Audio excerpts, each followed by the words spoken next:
Literatura de cordel, imagens do sertão, aqui João Carlos Espíndola, com mais uma gravação de romance de literatura de cordel para você.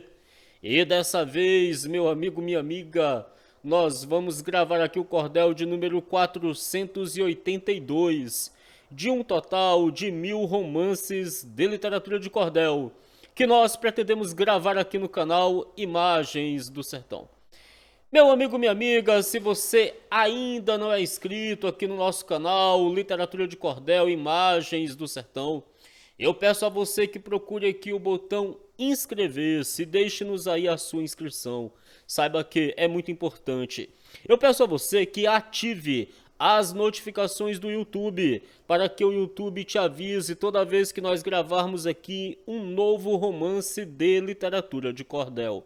E também que você deixe o seu like, o seu joinha é muito importante, porque assim o YouTube entende que esse vídeo aqui é bom e ele recomenda esse vídeo para mais e mais pessoas.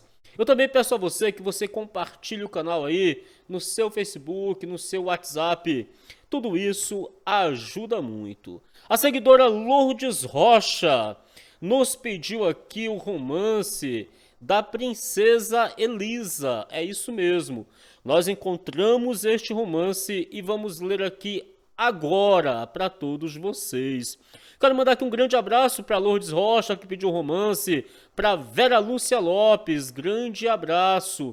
Para o Manuel Dias, meu querido amigo, eu estou aguardando você mandar lá para mim aquele romance do Paulino.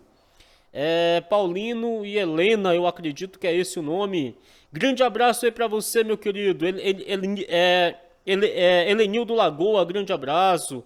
Grande abraço aí para todos vocês do canal Literatura de Cordel e Imagens do Sertão. Um abraço para Luciana Fiuza, grande abraço. Pessoal, eu não posso mandar aqui um abraço para todos vocês porque hoje são mais de 6.000 inscritos. Na verdade, são 6.800 inscritos já. Mas sintam-se abraçados, todos vocês, nas pessoas desses nomes que eu citei. Um abraço aí para todos vocês do canal Literatura de Cordel, Imagens do Sertão. Então nós vamos ler aqui esse romance que é do autor João Martins de Ataíde e o proprietário é o José Bernardo da Silva. A história da Princesa Elisa. Esse romance aqui, se não me engano, é de 1972, 72 aqui, pelo que... Não, 72 é o ano que ele foi mandado para o Instituto Nacional da Educação, algo assim. Eu não entendi aqui, mas vamos lá. Houve no reino da Grécia, no tempo do cativeiro, um monarca soberano chamado Augusto I, que por sua inteligência conhecia o mundo inteiro. Pelo seu conhecimento, tinha grande nomeada, presidia muitas coisas, até na vida privada. Com relação às mulheres, não conhecia de nada. Vivia no paraíso junto com sua consorte, o seu reinado envolvido por um bafejo da sorte, pois quem é feliz assim nunca se lembra da morte. Fora pai de 12 filhos, para um rei era bastante, dos quais tinha 11 homens, cada qual mais elegante. Elisa era caçula, uma menina galante. Viviam todos no céu, na vida material, eram muito apreciados no seu viver conjugal. O povo adorava o nome da família imperial. Existe um velho ditado que muita gente censura. Essa história nos mostra que é a verdade pura. Todo bem se acaba logo, porém o mal sempre dura. Porque a foice da morte, com sua barbaridade, entrou na corte real, sem dó e sem piedade, deixando o rei sem mulher e os filhos na orfandade. Ficou o rei atravessando aquele tempo fatal, casou com outra rainha, uma fidalga imoral, porque em vez de rainha era uma bruxa infernal. O rei começou na vida casando a segunda vez, a rainha tão perversa, a primeira coisa que fez, se intrigou com os enteados antes de passar um mês. Viviam como criados destes que lavam convés, ela acaturava todos como anjo do revés, uns chamuscados com fogo, outros pisados de pés. Aquela rainha imunda, pelo seu mau coração, fez com que o rei fizesse a pior judiação, botando os filhos para fora, negando até a benção. A Elisa, a princesinha, viu-se logo abandonada, os irmãos também pequenos não arranjaram morada, foi para a casa do roceiro para servir de criada. Esta rainha era bruxa por herança dos seus pais, odiava os enteados e para não vê-los mais, transformou os 11 príncipes em 11 garças reais. Os príncipes em tais condições, sem ser visto por ninguém, diziam eles uma garça, qual é o valor que tem? Bateram as asas e voaram por este mundo além. Voaram todos chorando, lamentando seus pesares, pois é um grande castigo passar a vida nos ares, pelas regiões sombrias das outras bandas dos mares. Deixaram sua irmãzinha somente para sofrer, porque o tal camponês não tinha nem para comer, por aí se ver Elisa como podia viver. Porém o bom nasce feito, segundo o velho ditado, Elisa pobre demais, seu vestidinho rasgado, ainda assim era mais linda que as damas do reinado. Quando Elisa completou os 15 anos de idade, o rei, vendo que usava de grande perversidade, mandou chamar a princesa por sua própria vontade. Diz ele triste à rainha, eu tenho sido ruim, porque um homem da plebe ainda não procede assim, uma só filha que tenho vivendo fora de mim. Quando Elisa chegou, que a rainha viu a ela, ia pensando encontrá-la, magra, feia e amarela, ficou-se mordendo em vida, por ser Elisa tão bela. A rainha nesta hora ficou cega de paixão, jurava consigo mesmo fazer-lhe uma traição, de deixar Elisa feia, mudar-lhe até a feição. Depois fingiu-se contente, foi no quarto do banheiro, lá deixou 2 cururus, cada qual mais feiticeiro, a todos deu uma ordem e depois disse ao primeiro: ponha-se aqui dentro d'água e quando Elisa chegar, procure a cabeça dela de modo que possa entrar, deixando ela tão bruta que o pai não possa aguentar. Assim falou a rainha ao segundo cururu, eu quero o rosto de Elisa mais preto que o urubu, enquanto a beleza dela fique mais feio que tu. Os sapos cumpriram tudo, toda a ordem da rainha, eles no banho pintaram o rosto da princesinha, deixando a moça mais feia que tapuru de cozinha. A rainha, vendo Elisa, ficou pasma de alegria e chamou o rei dizendo, assim mesmo é que eu queria, venha ver sua princesa que há tempo você não via.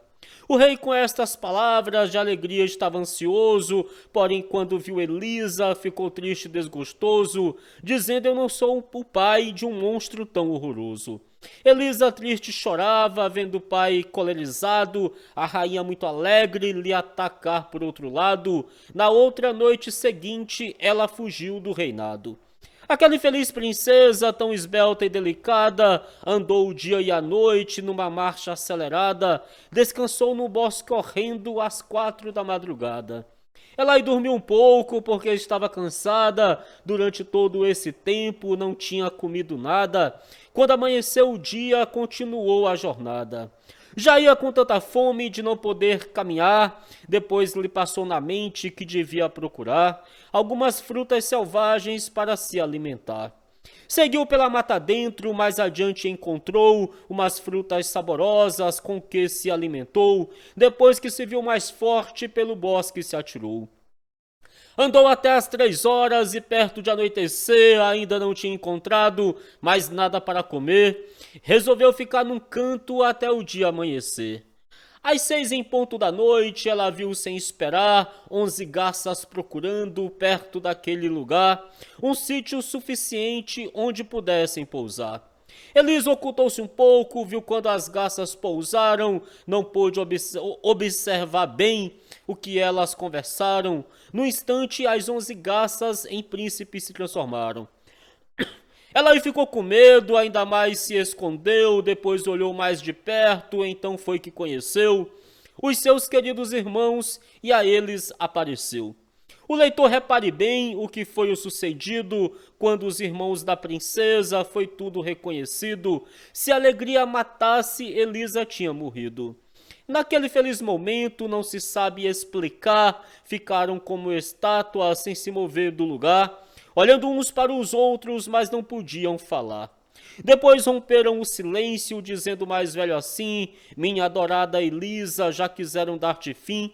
Só foi Deus que te livrou daquela madrastra ruim. Quantos beijos e tanto abraço, naquela hora se vai, toda a irmandade junta, traz...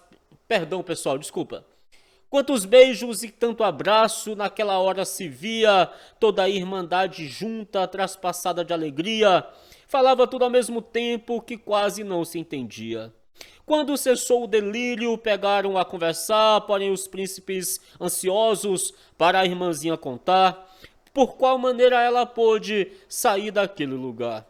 Elisa aí contou tudo, seus sofrimentos magoados, os irmãos também contaram o seu viver isolado, as obrigações que tinham depois que estavam encantados. Depois o mais velho disse, temos uma obrigação, de dia nós somos garças, ninguém nos presta atenção, à noite é que somos príncipes, viemos pousar no chão. Às 6 em ponto da tarde, nos transformamos em gente, já é preciso estarmos em lugar suficiente, e se estivermos nos ares, morre tudo de repente. Nesta vida em que vivemos, é um viver apertado, das 5:30 em diante, precisa todo cuidado, para não estarmos nos ares naquele tempo marcado. Para nós virmos aqui é um trabalho insano, nossa morada é ainda muito além do oceano, só voltamos nesse ermo uma vez por cada ano. 11 dias nesse bosque nos obrigaram a passar, isso foi ordem da bruxa antes de nos encantar. 1 hora depois do prazo nós não podemos ficar. Muito triste e pensativa, lamentava a irmãzinha, talvez no mundo não haja outra sorte igual à minha. Quando forem me levem, para eu não ficar sozinha. Eles disseram a ela, é bem difícil arranjar, os 11 dias que temos, amanhã vão completar, porém vamos dar um jeito, aqui não hás de ficar. Trabalharam toda a noite numa montanha daquela, para não deixar nas brenhas sua irmãzinha tão bela. Fizeram uma rede forte para Elisa ir nela. Depois de tudo já pronto, tiveram pouca demora, todos pegaram na rede quando rompeu a aurora. Bateram asas e voaram por este mundo afora. No meio do oceano tinha um pequeno rochedo, de outras vezes que chegavam nele até cedo, porém nessa ocasião já iam todos com medo. Já iam todos cansados, perto de amanhecer. Elisa ia gelada, ouviu um irmão dizer, se o rochedo estiver longe, haveremos de morrer. Ela então ficou nervosa, pegou logo a reparar se via algum vulto ou sombra dentro das águas do mar, ou qualquer outro abrigo onde pudessem pousar. O sol já ia se pondo, principiaram a descer, depois que tinham baixado, as garças puderam ver o rochedo solitário que os salvou de morrer. Eles desceram depressa, procurando repousar, porque naquele momento iam se desencantar. Um deles vinha atrasado, ainda caiu no mar. Porém caiu muito perto, nadando pôde sair, no rochedo não cabia, não tinha para onde ir. Aí passaram a noite, mas não puderam dormir. Quando o dia amanheceu, seguiram a sua jornada, levando Elisa com eles nessa viagem arriscada. Às 5 horas da tarde chegaram em sua morada. Ali botaram Elisa nessa morada esquisita, numa caverna escabrosa, só mesmo o leão habita. Pelo amor dos irmãos, Elisa achava bonita. Os príncipes continuaram na vida em que estavam, às 6 horas da manhã, em garças se transformavam, iam-se todos embora e à tardinha voltavam. Vivia a pobre princesa naquela vida isolada, nas grutas de um bosque horrendo, da serrania encantada. Seus irmãos, por sua vez, não podiam fazer nada. Elisa, em parte do tempo, só se ocupava em rezar, fazendo preces a Deus para Jesus lhe mostrar o meio no qual pudesse seus irmãos desencantar. Quando foi no outro dia que ela se agasalhou por um modo quase estranho, Elisa conciliou tudo o que havia a fazer, ela dormindo sonhou. Sonhou que estava perdida, longe da sua morada, no antro feio e profundo de uma montanha encantada, já com a noite encontrava o palácio de uma fada. Elisa, vendo o palácio, olhava e não o conhecia, depois chegava para frente, dentro do palácio via uma figura de moça que a ela se dirigia. Assim dizia a figura: Elisa, eu vou te ensinar um remédio com que podes teus irmãos desencantar. Precisa muita coragem no modo de praticar. Disse a figura a Elisa: presta-me bem atenção, olha este pé de urtiga que eu tenho aqui na mão. Com ela tu farás tudo, dou-te toda a explicação. Olha, a urtiga está aqui, acho bom reparar bem, perto da tua morada, só é o pau que mais tem, e dentro do cemitério tem muitas delas também. Quando chegares em casa, arranca sem ninguém ver um feixe dessas urtigas, olha, não vás te esquecer, disse ela e depois limpe, que sirva para tecer. Depois de tudo pronto, ainda as tem de trabalhar, as de fazer 11 túnicas depois que as aprontar. Com ela os 12 príncipes hão de se desencantar. Toda essa cerimônia acho bom preparar bem, com este medicamento desencantei mais de 100, faz que depois tu verás urtiga que força tem. Ainda tem uma coisa para te recomendar, é um perigo da vida se caso não sustentar. Durante este trabalho é proibido falar. Se vires que não sustentas isto que estou dizendo, melhor deixar teus irmãos no mundo assim padecendo, findar o resto da vida do jeito que estão vivendo. Desde que principiares nesta espinhosa missão, tua palavra para eles em qualquer ocasião, serão 11 punhaladas cravadas no coração. Aí a fada calou-se, com a urtiga acenou, a erva brilhava tanto que a brenha clareou, Elisa quase assombrada nesse momento acordou. Elisa disse consigo este sonho que seria, depois olhou para o lado, foi quando teve a alegria, porque viu as tais urtigas de que eu no sonho dizia. Elisa conheceu logo que era realidade, a ela nada custava pela força de vontade, mas não julgava tão longe a sua felicidade. Deu princípio no trabalho, às 9 horas do dia, tirou um feixe de urtiga que com ele não podia, as urtigas lhe queimavam, porém ela não sentia. À tarde os irmãos chegaram, Elisa sempre calada, viram depois que nela tinha uma mão toda esfolada, ela com ar alegre, mas não lhe respondeu nada. Disse um qual o remédio que devemos procurar, disse o outro agora nada, vamos ver isso em que dá. Nossa irmãzinha está boa, porém não pode falar. No outro dia bem cedo, os irmãos se foram embora, como era de costume, ao romper da aurora. Elisa naquele dia não perdeu nenhuma hora. As túnicas eram 11, mas prontas só tinha 3, ela pensando em aprontá-las no correr daquele mês, pois tinha urtiga fibrada para fazer mais 5 ou 6. No outro dia, às 10 horas, Elisa estava tecendo, quando de repente ouviu a montanha estremecendo, por uma tropa de caça retumbar no bosque horrendo. Elisa ficou pasmada de pavor e comoção, ouvindo aquele sussurro no meio da solidão. Depois conheceu que aquilo era o latido de um cão. Elisa, morta de medo, pela caverna entrou, aquele grande ruído ainda mais se aproximou. Ela que estava escondida viu quando o vulto chegou. A pobre estava gelada, porém sempre reparando, viu que diversas pessoas iam por ali chegando e viu que 3 cães medonhos na furna iam entrando. Dizia ela a si mesmo: sou obrigada a gritar, mas só ao mesmo tempo lembrou-se que não podia falar. Os cães farejaram ela como quem quer acuar.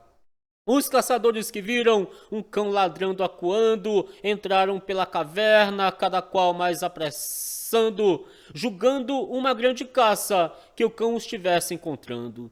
O rei dono da caçada foi quem primeiro embocou, o monarca vendo Elisa, maravilhado ficou, até o cão que ladrava quando a viu se calou. Dizia o rei como é que nesta brenha esquisita, um lugar tão escabroso que nele ninguém habita, quem trouxe a esta caverna uma moça tão bonita?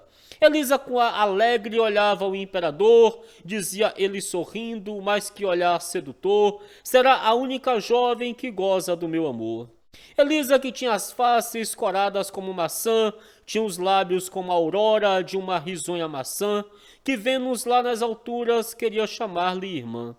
O rei mandou logo vir um bom cavalo selado, porque ficou por Elisa deveras apaixonado, botou a moça na anca e levou-a para o reinado. A comitiva do rei, que atrás tinha ficado para cumprir o seu dever, tiveram muito cuidado, levaram toda a bagagem que Elisa tinha deixado. Eu só não entendi nesse romance, pessoal, não sei se vocês também concordam, que lá atrás a bruxa tinha feito ela ficar feia, né? A não ser que depois que ela saiu da casa da bruxa, ela ficou bonita de novo, não é isso? Levaram um feixe de urtiga que a tempo estava pisada e mais de 6 túnicas prontas e uma principiada, de forma que na caverna não deixaram ficar nada.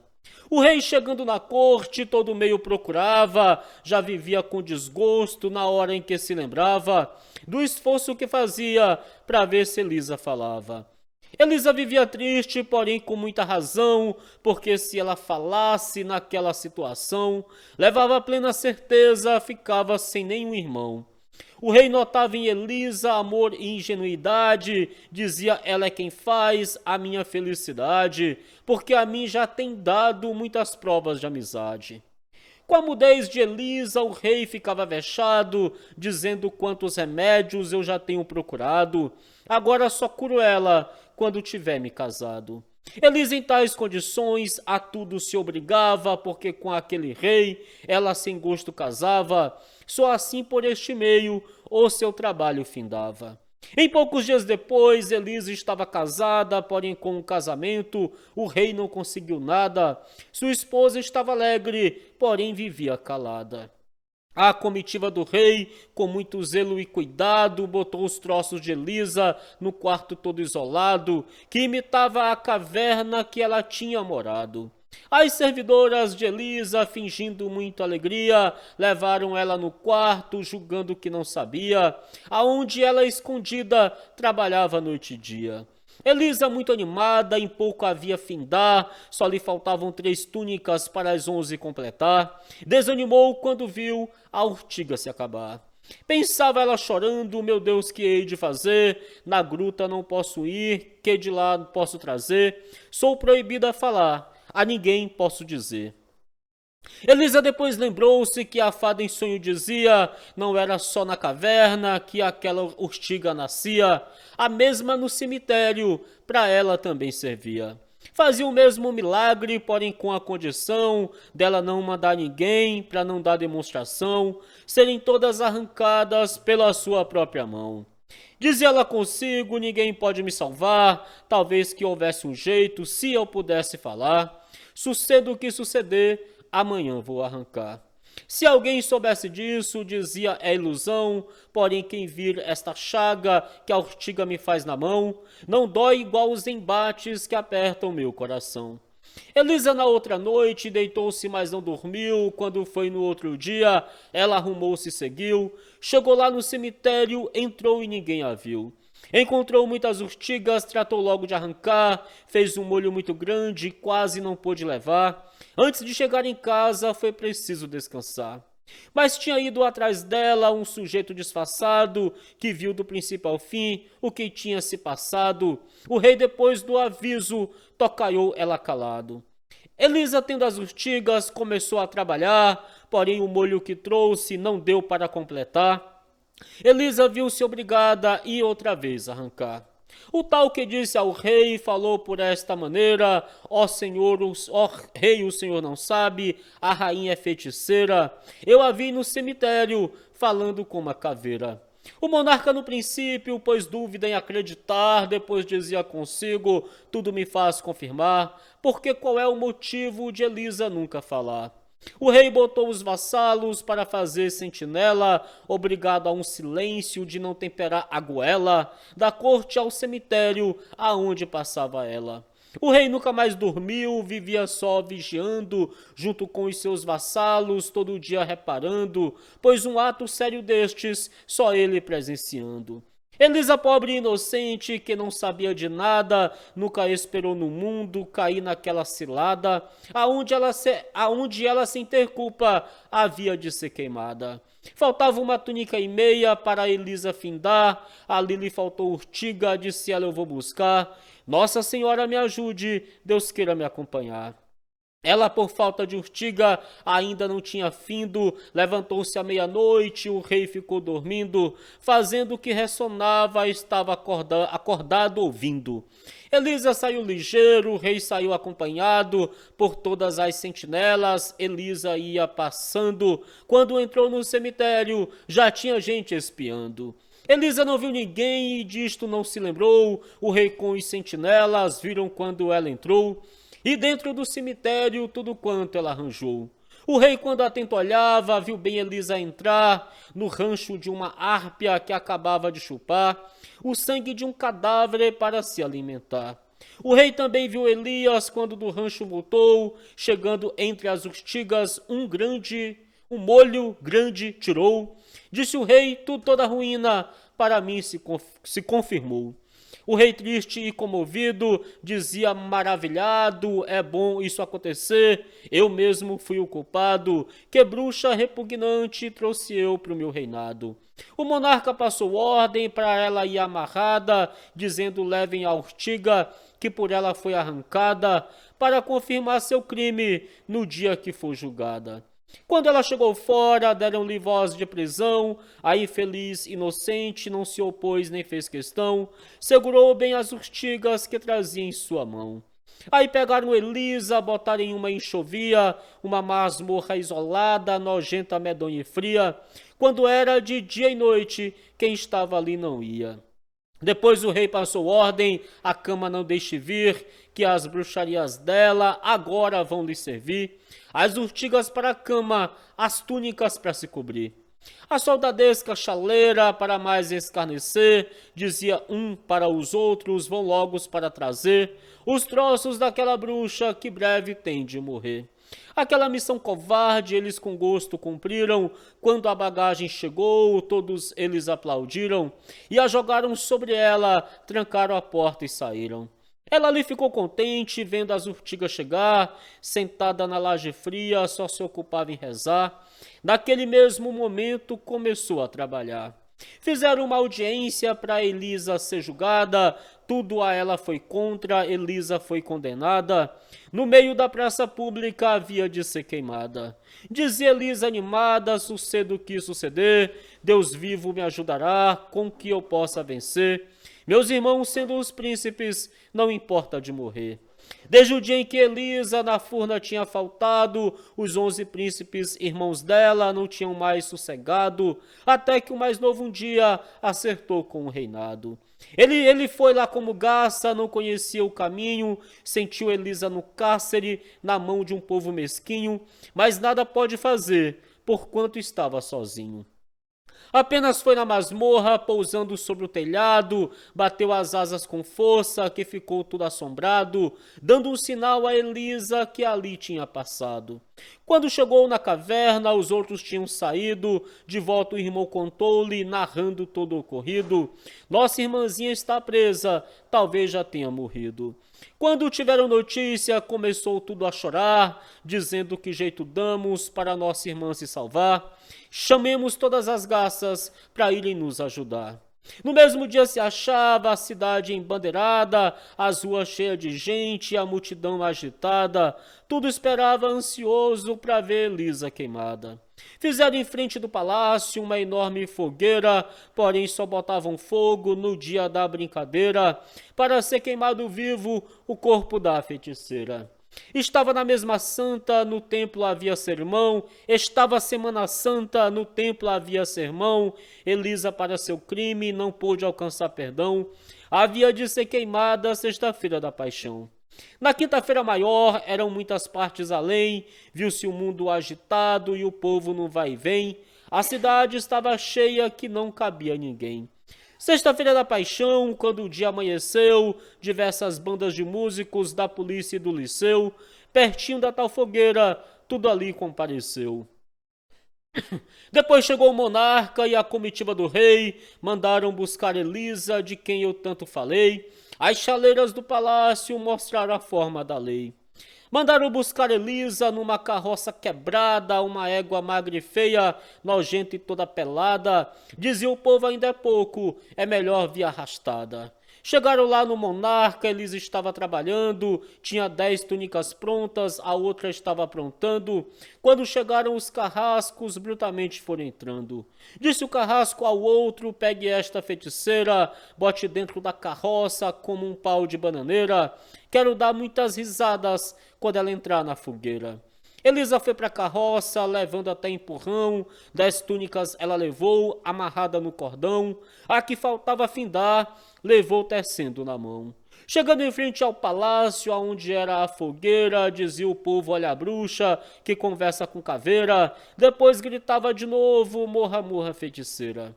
Elisa, com tudo isto, não deixou de trabalhar, já faltava quase nada para ela completar, quando viu nesse momento um carrasco lhe agarrar. Quando o carrasco agarrou-a, a cidade estremeceu, veio uma nuvem de garça que o mundo escureceu. O carrasco soltou ela, dizendo o que aconteceu. Aí gritaram para ele, isto é uma covardia, matem essa desgraçada, acabem com a porfia. Ela está batendo os lábios, fazendo feitiçaria. Ele partiu outra vez e agarrou-se com ela. Vieram as garças de novo, dando cada bicadela, que pouco lhe faltaria para tirar-lhe a costela. Elisa, nesse momento, acabava de aprontar as túnicas que fizera para os irmãos desencantar. Com toda a força que tinha, voou-as todas pro ar. Gritava tudo é castigo, assim o povo dizia. As garças pegaram as túnicas, no mesmo instante se via 11 príncipes elegantes de alta aristocracia.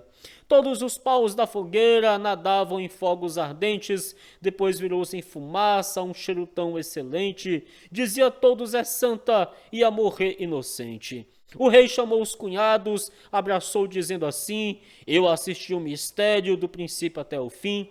O sofrimento de Elisa pode se culpar de mim. O rei levou para a corte, deu-lhe as honras de rainha, cada príncipe foi viver da fortuna que já tinha. Só vive mal deste mundo quem tem a sorte mesquinha. Juazeiro, pessoal, 15/11/1980. A história da princesa Elisa e das 11 garças encantadas. João Carlos Espíndola, do canal Literatura de Cordel e Imagens do Sertão.